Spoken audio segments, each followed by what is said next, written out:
This is the kind of energy which can be a base for a whole spiritual revolution which can go through the country or through the world. Because Shiva himself sat there and they acquired this quality. Here it's ready, sitting there. All you have to do is look up and be receptive to it, that's all.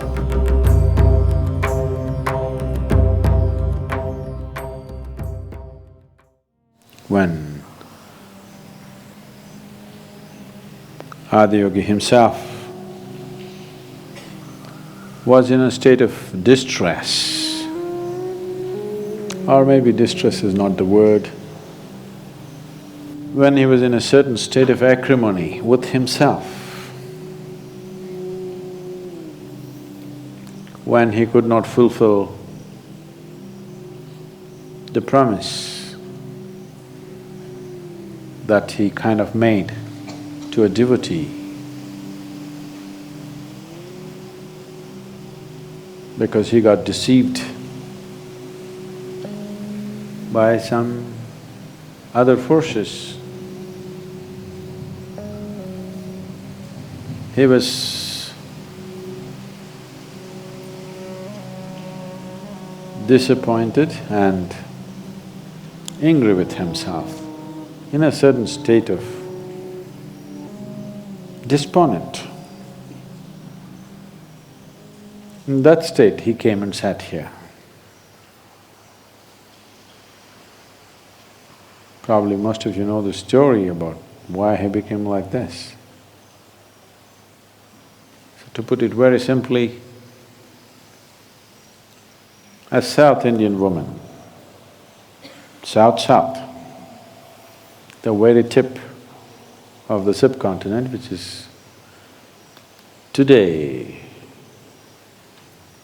for a long time it's been known as Nagarkoil, which means the serpent temple. Today the very tip is known as the Kanyakumari, where the three oceans meet and merge. So really down south, a woman devotee expressed her love for him and said, she set a date for him. No, she was not having a date with him, she set a date for him.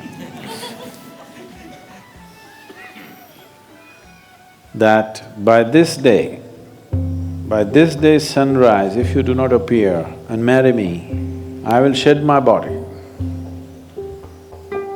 So, when he looked at her, when he looked south and saw the intensity with which she was saying this, he knew that this is for good, this is for real.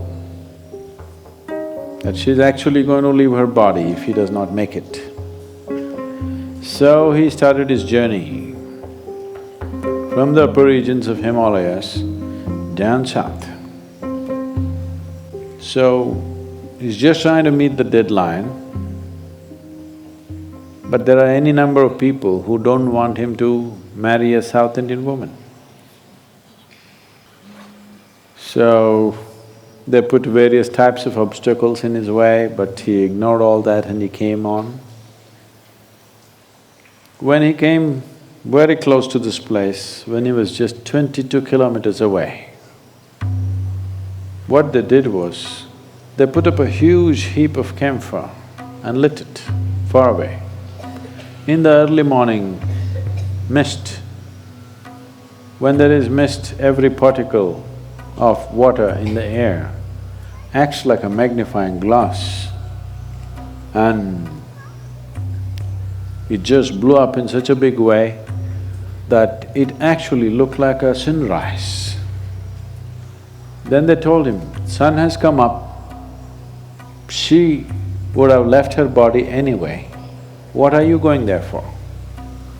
He was just 22 kilometers away from that place. Then he saw the whole place being lit up by the sunrise, which was actually a camphor hill that they lit. He felt totally dejected with himself that he couldn't make it in time, and he turned back. So that place today is known as the Suchindran. And he walked up this way, went up this mountain and sat there, despondent, angry, in a state of self-acrimony. He did not sit there blissfully. He sat there very intense, angry, not with someone else, for his own failure.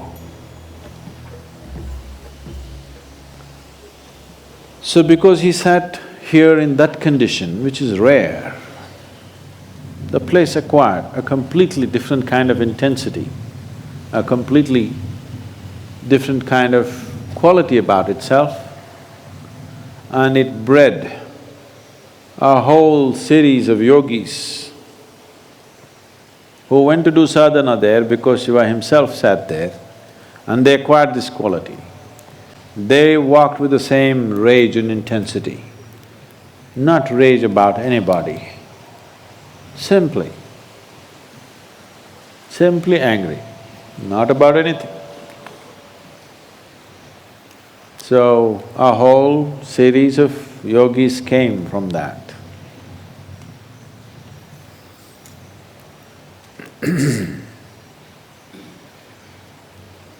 If you've seen the pictures of Sadhguru Sri Brahma, he looks like that. That Veerappan would look like a kindergarten child. Veerappan would really look innocent and baby-faced. That's how fierce he looks, for no reason. He simply walked in anger all the time, not about anybody. Extremely compassionate, but just angry. So this was not the first one, the whole series of them like this, because they got their push from the energy at the peak of this mountain. And they acquired this. For them, for this series of yogis who came, for them, the only transmission that they would trust is that of the Adiyogi. They are not the kind to trust anything else. They are not the kind to trust any other human being on the planet. Only if it comes from him, it's real for them, otherwise it's not.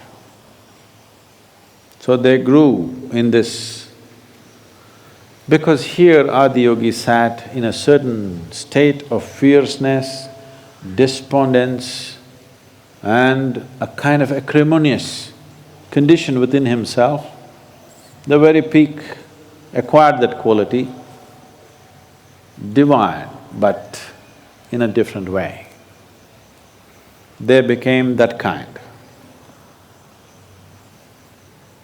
You don't know how much it's taken to culture this one, to civilize this one, to make it look… I know I still don't look civilized, but I'm at least… if you don't see my face, I'm sounding civilized, haven't I?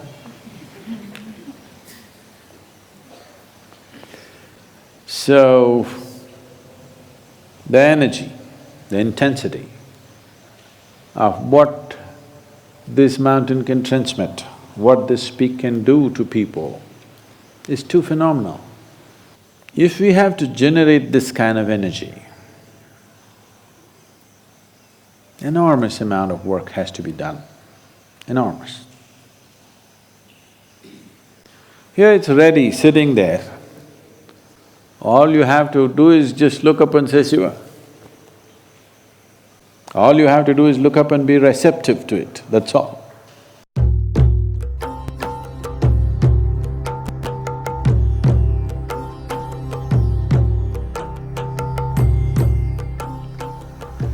When such a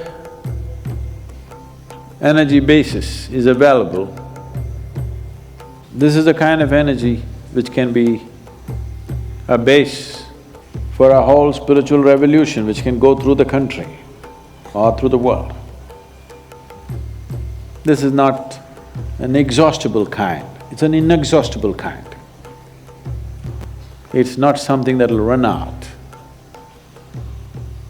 It's something the more you draw, the more forceful it becomes.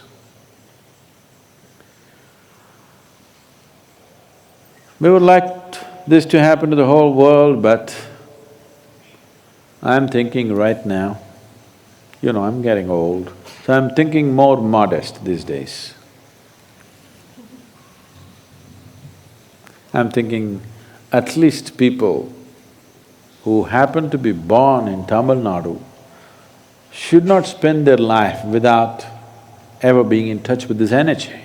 This must happen at least for the 62 million people. We don't want to leave out the country, but I feel if it happens to whole of Tamil Nadu, Tamil people are very effervescent people. I am sure they will make sure the rest of the country shakes with that energy too. If all of them get it. For me personally, the mountain is of great significance because my guru chose to leave his body there too. And I've still not dared to step into that space. I know where it is, but I still don't have the temerity to step upon his grave. So I'm staying away from it for now. So, this is a mountain of a temple. If you have to create that kind of energy, what it takes is not simple. It's not simple at all. It will be phenomenal work. So monumental, it's almost humanly impossible kind of work. But it's all done and kept ready, just in a natural form. If we don't make use of this would be very foolish, especially for the local population. It would be extremely stupid not to make use of this energy, because this can transform everything that human being is. And we can breed more angry yogis who are wonderful beings, but who don't have to pretend to be kind and gentle and compassionate. They're simply the way they are. They're just like the wild. They're like a tiger in the forest or a tusker that tramples through everything, but whatever he does is still useful.